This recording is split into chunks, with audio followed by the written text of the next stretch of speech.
So তোমার মতো করে তুমি খাও, তোমার মতো করে তুমি জিজ্ঞাসা করো, তোমার মতো করে তুমি গাও, তোমার মতো করে তুমি নাচো, যাও এবং তোমার মতন করে তুমি খেলো। তো এই ধরনের সেন্টেন্সগুলোকে আমাদের ক্রিয়েট করতে হলে আমাদেরকে একটা ফ্রেজ ব্যবহার করতে হবে, সেটা হলো অ্যাকর্ডিং টু। আচ্ছা, তো আমরা কিছু এক্সাম্পলের মাধ্যমে জিনিসটা আরও ক্লিয়ার হয়নি। যেমন ধরেন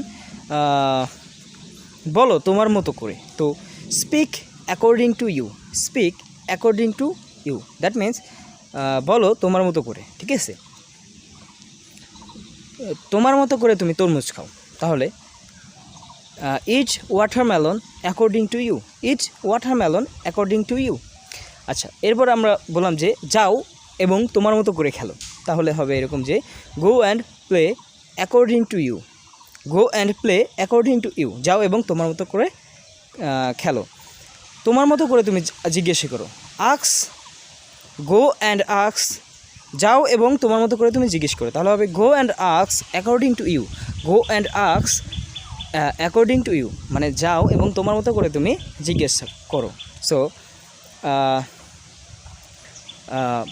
খাও এবং তোমার মতো করে তুমি কাজ করো, খাও এবং তোমার মতো করে তুমি কাজ করো। এটার ইংলিশটা কী হবে সেটা আপনারা কমেন্ট করে একটু জানাই দেন, দেখা যাবে আপনারা এই ভিডিওটা আপনাদের কাজে লাগছে কিনা সেটা পরিষ্কার হওয়া যাবে। So this is for today. I'm Asan. I'll catch up with you guys in my next video. Until, take care. Goodbye.